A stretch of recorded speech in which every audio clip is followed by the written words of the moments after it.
pourquoi les youtubeurs sont-ils, youtubeurs du feed game, parce que je suis en partie dans le feed game, mais pas que, hein, sont-ils souvent si médiocres et pourquoi je suis si formidable comme youtubeur.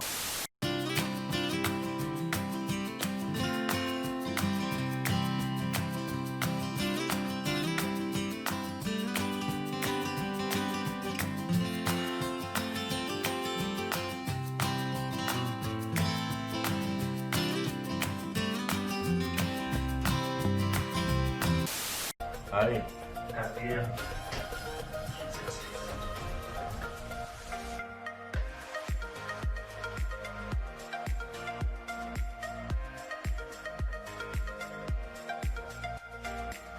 Pourquoi les youtubeurs, et particulièrement les youtubeurs du feed game, alors pas tous bien sûr, mais souvent, sont-ils si médiocres? Bien sûr, tout ça vient souvent d'un besoin de reconnaissance, hein. On commence souvent, on veut être connu, et si on n'a rien fait de sa vie, et on n'a rien créé, il est très difficile d'être reconnu par son propre travail.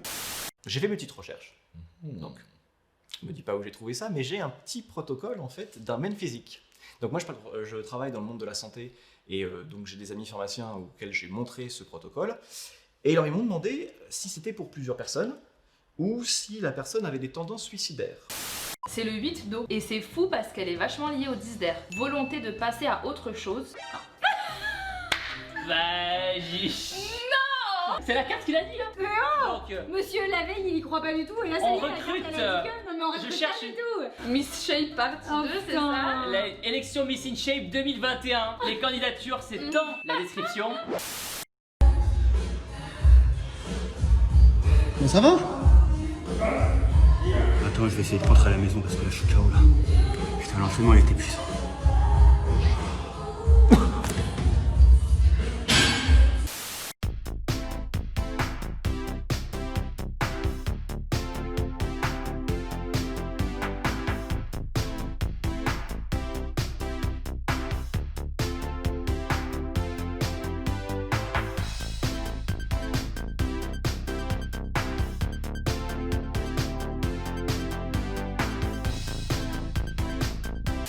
Alors on peut se demander légitimement, putain, qu'est-ce qu'ils mangeaient? À cette époque, c'était quoi leur diète pour qu'ils soient aussi solides et performants? Eh ben, on peut dire qu'ils étaient vachement moins cons que la plupart des gens de maintenant. Parce qu'ils savaient qu'il fallait manger des œufs, des fruits et légumes frais et de la viande en quantité, et ils savaient qu'il fallait éviter le peu de produits transformés qui existaient déjà à cette époque. Et bon, 120 ans plus tard, tu as des mecs de 60 kilos qui te vendent des formations pour faire une diète flexible. Si là, on n'a pas une preuve que l'humanité régresse, je ne sais pas ce qu'il vous faut de plus.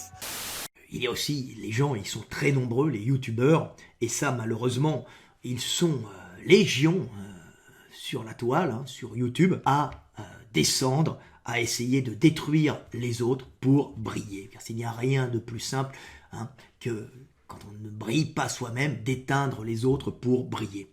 Et malheureusement, c'est quelque chose que l'on voit souvent sur Internet, des chaînes où on attaque, des chaînes où on dénonce l'autre, on attaque. George Carl Julius Hackenschmidt, il faisait 1m75 pour environ 95 kg propres et montait généralement à plus de 100 kg parce que bon, selon ses dires, il aimait bien manger. Bon on est deux. Alors il considérait que la plupart des hommes de son époque étaient relativement faibles. Putain, je pense que s'il avait écrit ce livre maintenant, il aurait remplacé le mot relativement par vraiment.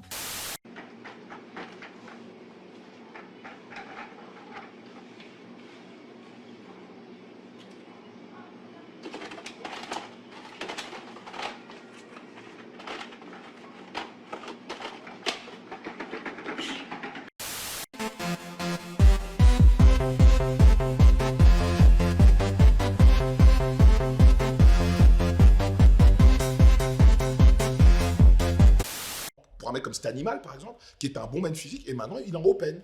Donc ça veut dire que, imagine-toi, tout ce qu'il a appris pour passer d'un physique man physique à un physique d'open.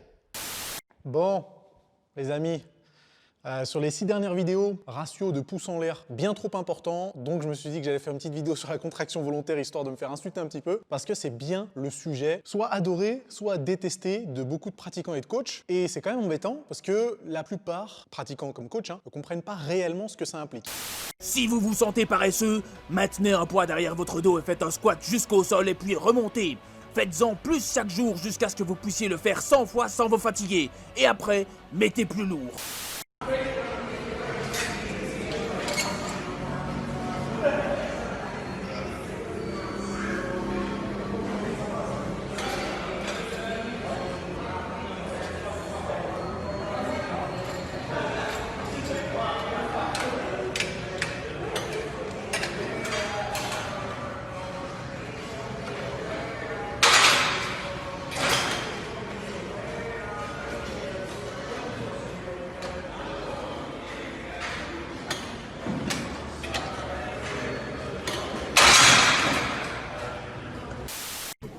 Hey, salut Jimmy.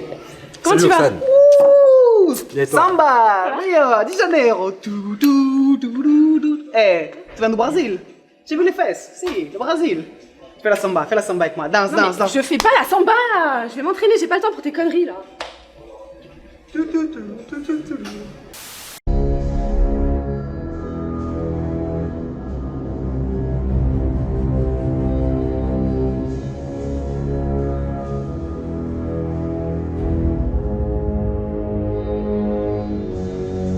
Je veux parler des salles de sport, mais pas n'importe lesquelles. Les salles à 20 € par mois où tu passes avec la carte, vous connaissez ou pas? Les salles de sport low cost, là, dit ma mère. C'est plus des salles de sport, c'est des salles de pauvres. Il y a que des pauvres là-bas, que des pauvres et des obèses. Voilà, elles font délirer ces salles. Obligé d'en parler, les amis. Donc déjà, quand tu arrives dans ces salles, il y a une spécialité. Déjà, on te met un coach sportif, voilà. Mais le coach sportif va le voir, le mec. C'est toujours un petit nain. C'est des Mathieu Valbuena, mais tout musclés.